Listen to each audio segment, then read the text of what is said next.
Be turning your Bibles to Ezra, the 5th chapter. Ezra chapter 5. Yeah, but don't push him in the ditch. I have been saying that I had I had fixed a table a long time ago, kind of chronologically of where everything fits in with regards to the Old Testament.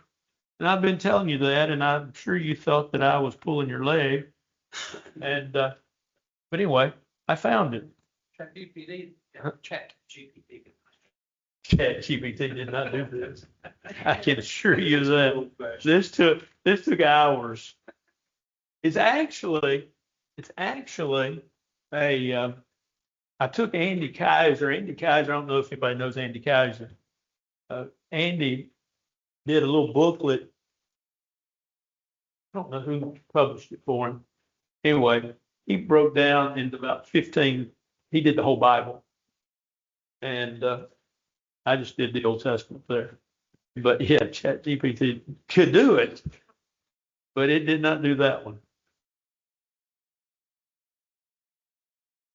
Anyway, that's just something for you to have. It's not what we're talking about tonight. It breaks it down from a historical standpoint, because really and truly, I know in reading First, Second Kings and First, Second Chronicles, it's very confusing, and I get that. But the other parts of the Old Testament, I don't think we get a good picture because of the way the Bible is put together. And I'm not condemning the way the Bible is put together. I'm just saying that's the way it is. And so we sometimes don't see how the prophets fit in to, say, First, Second Kings, First, Second Chronicles, how they fit in to the idea of pre-exilic, post-exilic, and so that just helps you. If it doesn't, as Jerry Barber says, you got a trash can. You know what? And that's fine. That's fine. You do what you want to do with it. But hopefully it'll help you in your studies. We want to look. Oh, there's the rain. Well, good. We want to look beginning in Ezra chapter 5. We've been looking book of Ezra. It's a great, great book.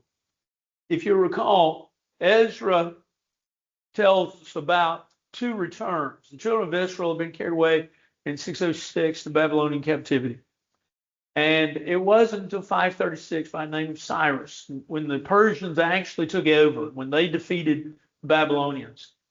And the Persians took over, a man by the name of Cyrus took over. Cyrus was king of Persia. Cyrus said to the Israelites, you can go back home. They had been taken away into Babylonian captivity. And so Zerubbabel, along with others, Jeshua and others, were appointed to lead a group of people back to Jerusalem. And the purpose of their going back to Jerusalem was to restore the temple. They don't necessarily get into restoring the worship. That will come later. Ezra will do more of that than Zerubbabel's first coming back does. But Zerubbabel leads and with the idea of the restoration of the temple. As Zerubbabel gets back and gets going, as per usual of any good work, well, any work, to be honest, they met confrontation. Folks that wanted them to stop. They were discouraged and they were fearful. And then the 4th chapter is kind of a parentheses chapter, if you will. It's a break. But it's Ezra telling two stories of events actually that happened after. Well, one happened after the book of Ezra itself, time-wise. But Ezra tells about the fact that these folks were discouraged and they kept on going, and you need to too.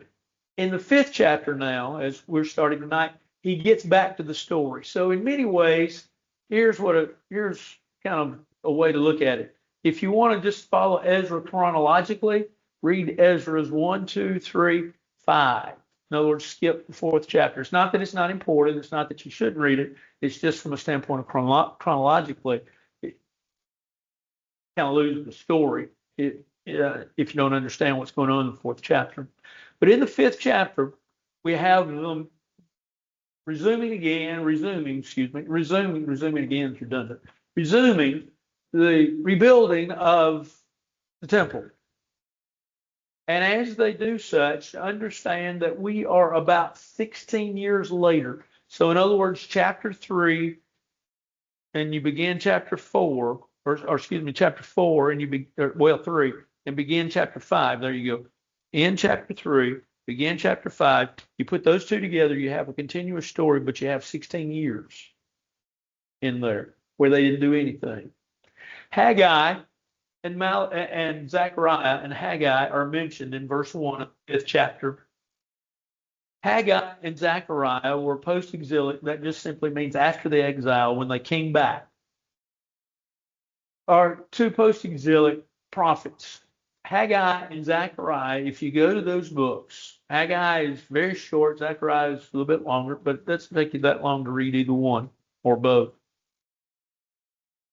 Set about to encourage the people to get back to the task at hand.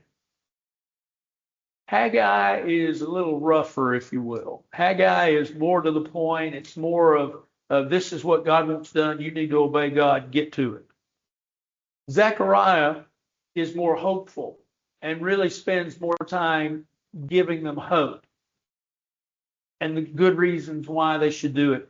He talks a lot, or there are several visions in the book of Zechariah, but they're all this idea of hope and getting back and rebuilding the temple, as really was their purpose for being there anyway.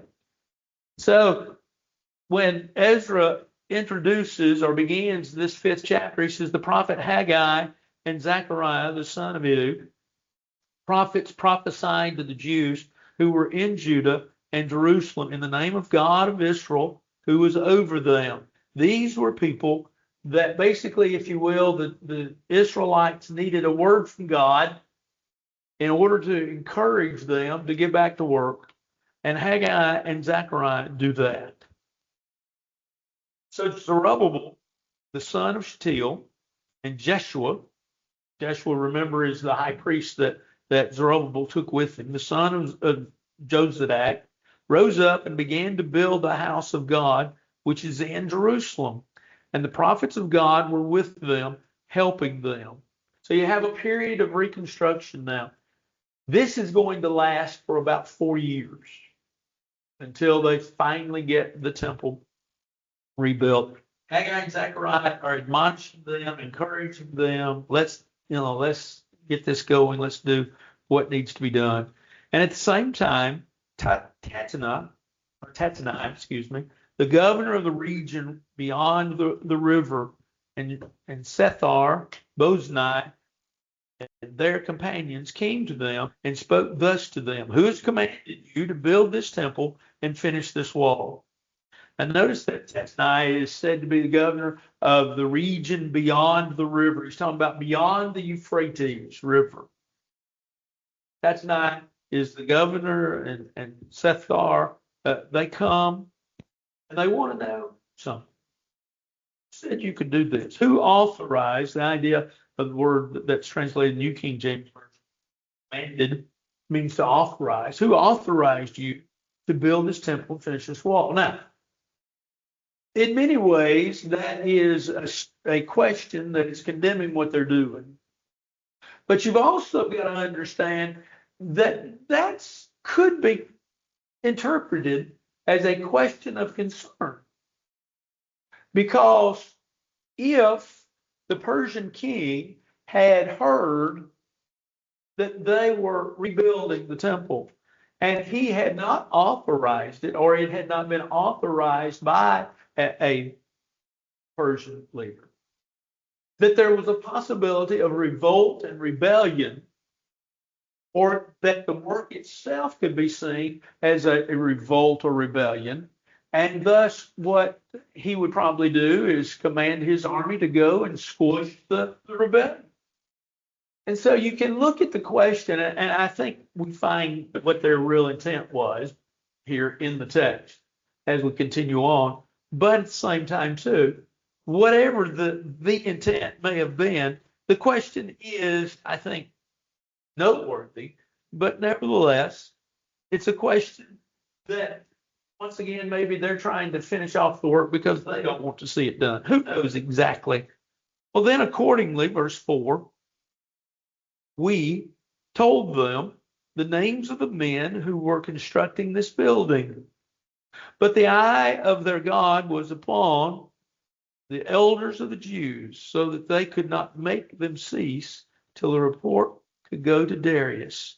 Then a written answer was returned concerning this matter. I want you to look at something just because it's interesting. It's not necessarily gonna influence the way we look at the text. But notice, first of all, that Ezra in verse 4, he starts with we. No, he says, then accordingly we told them. He includes himself as part of the text.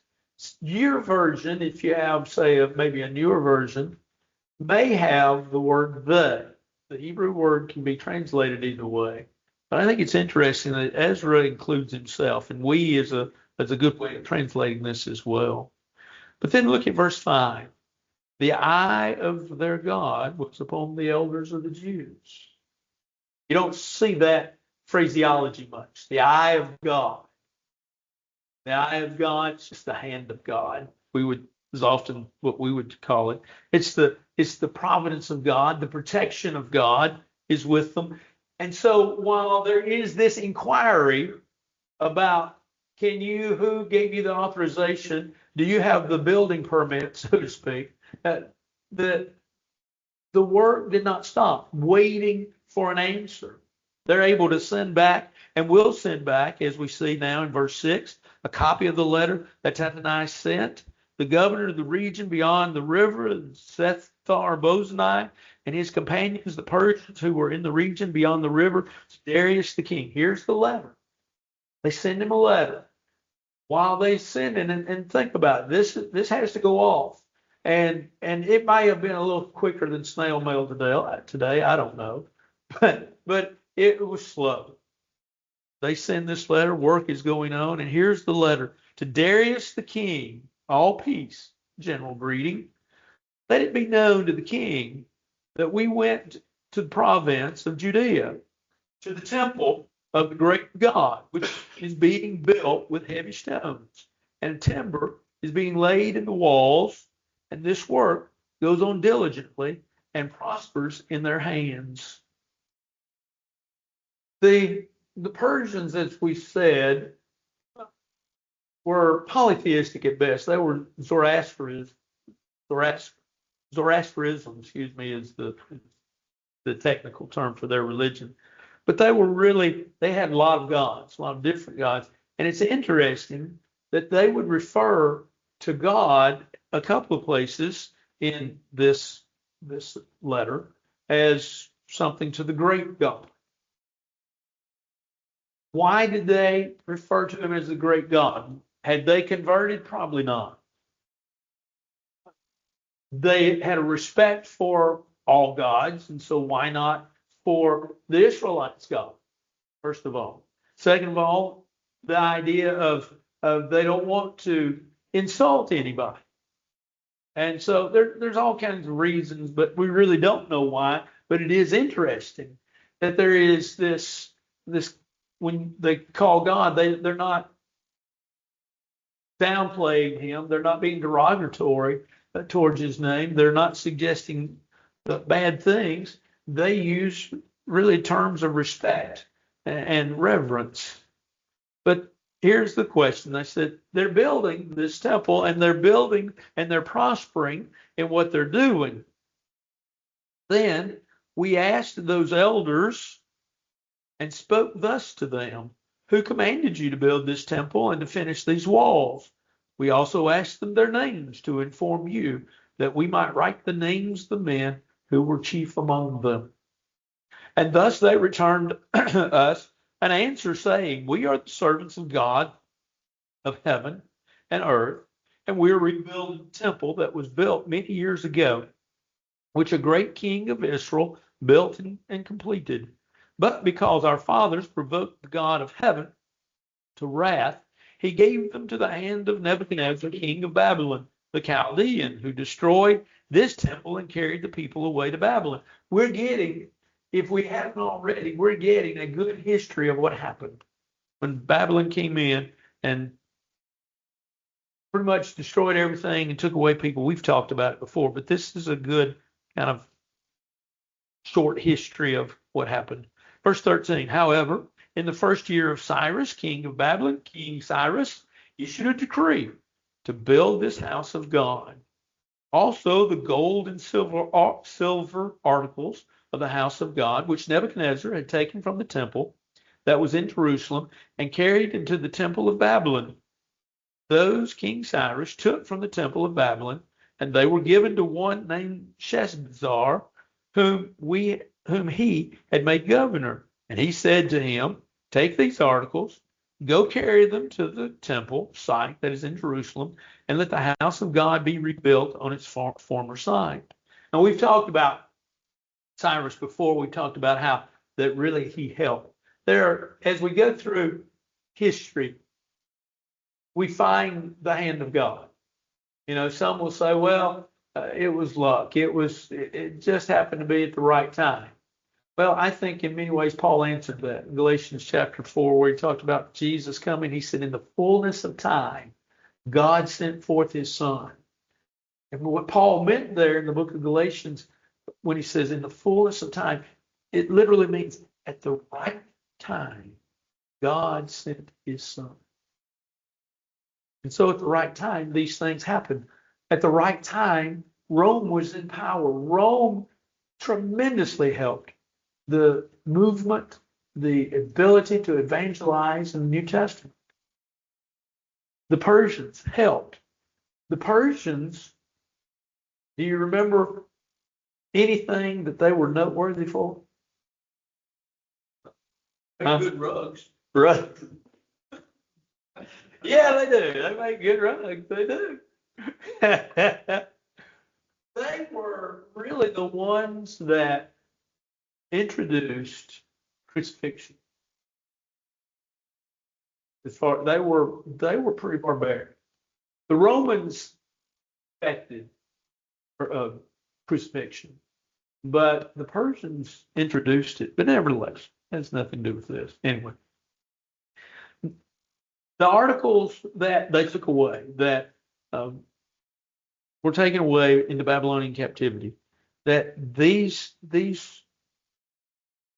items that Nebuchadnezzar took, that these items were allowed to go back, which I just think is a great gift that the Jewish folks, the Israelites, would have considered a tremendous gift.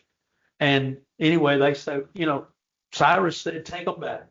Now, therefore, verse 17, if it seems good to the king, let a search be made in the king's treasure house, which is there in Babylon, whether it is so that a decree was issued by King Cyrus to build this house of God at Jerusalem, and let the king send us his pleasure concerning this matter. Now, remember, and I didn't point it out, I know you caught it, but just as a reminder, Cyrus was the one that started this. There's been a 16-year lull in the building, and Darius is now the head of the Persian Empire. He has taken over. And so time has elapsed, and that's why they write to Darius instead of Cyrus. But what they're requesting from this letter is they're requesting that they go back and they see if they can't find the zoning permits, if you can't find the building permits, to make sure that what was true or what is true that these folks have said with regards to rebuilding the temple is so. It's a story that reminds us of a lot of things, but one of the things it tells us is, and if you think about this, is it says right there in verse 17, he talks about the king's treasure house, the library, the hall of records. But they kept records. I think sometimes, I don't know if you were ever guilty of this. I was many years ago, of thinking that really all of these people were barbaric. They really weren't. Now, some of them were great warriors. The Persians, like I said, were kind of mean. But at the same time, too, these were folks that were civilized in many ways. And so we have the letter that's sent. We'll have the answer here in the next chapter. But anything anybody like to say about this chapter?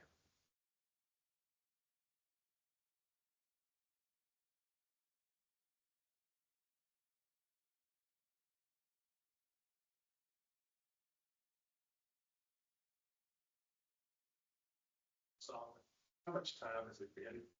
Roughly centuries? Yeah, Solomon's temple. Solomon's temple was around 1050, somewhere in that neighborhood. And we're at 520, so 500 years. Somewhere in, not exactly. Don't hold. Yeah, that's a roundabout. It's roundabout. It's a good question. Good question. I hadn't thought to really put the two together, but yeah, it's a good question. Of course, nobody knows they were a history major, and who many people had access to the Great Hall of Records, whatever, know what had happened 500 years ago. Well, they're asking more what happened to Cyrus, not what happened 500 years ago. You would think they had records. Yeah. And probably not. No, because see, you would have had, well, by that time, let's see, by the 500s, you would have had Babylon come in. You would have, well, first of all, you would have had Assyria come in, take over Israel to the north. You've had Babylon come in and take over Israel. You had Israel to the north, Judah to the south. You had Judah that would have been taken over in 536. So you had a lot of world powers, pulling at everything. Anything else? Good point. Well, what can we learn from this chapter? Sometimes you get stuck in work. Sometimes you get discouraged. Sometimes people cause enough fear, and that's really what had happened back in the third chapter of Ezra, fear and discouragement, and it allowed them, unfortunately, to get stuck and not work for 16 years. But it allowed them that time, and then they were able to come back and to go to work and to be at work and to respond really with wisdom. But the question is, can they really keep on going? Can they do it? Is it all right? When we look at the answer then, as they sent the note, there's going to be a decree from Darius that is the answer to their question. It says, King Darius issued a decree, and a search was made in the archives where the treasures were stored in Babylon. The word archives literally means house of books. I said, well, it's a library. Well, it's a house of records. But it literally, the Hebrew word used in the text means house of books. And at Ecbatana, or Akbatana, or Ecbatana is actually the Hebrew word, in the palace that is in the province of Media, a scroll was found, and in it the record was written thus. In the first year of King Cyrus, that would have been 538, King Cyrus issued a decree concerning the house of God at Jerusalem. Let the house be rebuilt, the place where they offered sacrifices, and let the foundations of it be firmly laid. Its height 60 cubits, its width 60 cubits, with 3 rows of heavy stones and 1 row of new timber. Let the expenses be paid from the king's treasury. Now think about it. According to the records said they can go back, they can rebuild. The king's going to pay for it. Verse 5. Also let the gold and silver, I cannot talk tonight, silver articles of the house of God, which Nebuchadnezzar took from the temple, which is in Jerusalem, and brought to Babylon, be restored and taken back to the temple, which is in Jerusalem, each to its place, and deposit them in the house of God. everything that they had told them, everything that the letter that was sent to Darius, everything that was said to them that they ultimately put in the letter and was sent to Darius was absolutely true. They didn't lie to him. They didn't change anything. They found out that it's exactly right. Now, therefore, Tattenai, governor of the region beyond the river, and Shethar, Boznai, and your companions, the Persians, who are beyond the river, keep yourselves far from there. In other words, leave the Jews alone. Leave them alone. Now, it's interesting because remember, there were those that in the 3rd chapter wanted to help, right? They asked if they could help, and the Israelites said, nope, we don't need your help. And there were reasons probably for that, but nevertheless, here they are told by Darius, these folks are all right. You leave them alone. Let the work of the house of this house of God alone. Let the governor of the Jews and the elders of the Jews build this house of God on its site. Moreover, I issue a decree as to what you shall do for the elders of these Jews for the building of this house of God. Let the cost be paid at the king's expense from taxes on the region beyond the river. This is to be given immediately to these men so that they are not hindered. Did you catch? Who's going to pay for it? These folks that have inquired are the ones that are going to be paying for it. And they're told by the king how they're going to do it. They're going to put a tax on these people. Taxes have been around for years, folks. They're not new. And whatever they need, young bulls, rams, and lambs for the burnt offerings of the God of heaven, wheat, salt, wine, and oil, according to the request of the priests who are in Jerusalem, let it be given to them day by day without fail. This is new. Now, they knew that they weren't going to be charged, they were going to have money to build the temple, but now Darius is adding to that. And he's saying that whatever they need in order to offer sacrifices to God, let them have it. You make sure that the elders have it. Let it be given to them day by day without fail, that they may offer sacrifices of sweet aroma to the God of heaven. The idea of sweet aroma is the idea of soothing, pleasing, acceptable, and pray for the life of the king and his son. This part of the note leads you to wonder, as we've talked about the Persians and talked about their religious beliefs, that if they were truly accepting of all faiths, so to speak, how accepting they were of the Jewish faith. They're referring to God, the God of heaven, once again. They're concerned about these folks offering sacrifices, but also that they may have the freedom to pray, but not just to pray, but to pray for the king and his son. They're wanting their prayers. Back a few years ago, Suzanne was in the hospital for surgery, and there was an individual came in, and I think he was the chaplain of the day or something. Anyway, he came in, and he had one of those collars backwards, one of those deals.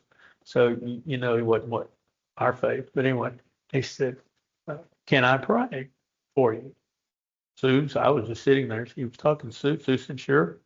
He walked out. Suzanne said, "Y'all love Suzanne." So I can say this. Suzanne said, "It's being heard." No.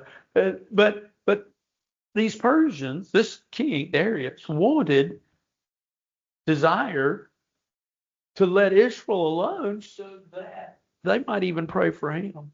But he also, verse 11, he also issued, he said, I issue a decree that whoever alters this edict, let a timber be pulled from his house and erected, and let him be hanged on it, and let his house be made a refuse heap because of this. In other words, we're going to take a board out of his house. We're going to make sure that he's put to death on that board by hanging him, and we're going to burn his house down. That's pretty severe. A punishment for anybody that changes the decree of the king. And may the God who causes his name to dwell there destroy any king or people who put their hands to alter it or to destroy this house of God, which is in Jerusalem. I, Darius, issue a decree. Let it be done diligently. I don't know about you, but if I'm sitting in the audience and I hear that, and I know, like I say, the Persians are kind of ruthless anyway, I'm not going to touch them. I'm not going to bother them. I'm going to make sure that they get what they need to get, that I do my part in making sure that everything is done just like the king has said. And so that's where the people are. We're going to stop right there. Verse 13. The temple gets rebuilt, as we all know, but the work is completed. We're marching very quickly to an end of Zerubbabel's return, and soon we will get into, as we get into the 7th chapter, we will get into the return of Ezra, and we'll talk about that. But is there anything else we need to talk about? Israel, when the Jews returned at this particular time, why anybody would let them go back? Yeah. And he always talked about on the other side of the river. It parallels what we did at the end of World War II when we said, let the Jews go back to Israel. Why did we do that? Well, basically for the same reason I think that the Persians did then. Israel will fight anybody who comes near them. Let's put them on the other side of the river. That way, if Egypt comes up over here, we've got a defensive side over here. Sure. And if you go back and look at the history of World War II, that's one of the reasons the Jews were moved back into Israel. Yes. Yeah. God has a way of working things out. God does. God does. He works things out, and he works them out for our good. And I think that's a great example. I think it is. Yeah, the Golan Heights and all that. Yeah. And then, never mind. I started getting something. But yes. Jimmy Carter was bound and determined he was going to save Israel because Jimmy Carter was pro-Mendonist. And he believed that that's where the Lord was coming back. It was truthful. And that's why he was dead set on peace being in Israel. And about ruined his presidency. Anyway. That was one. Well, yeah.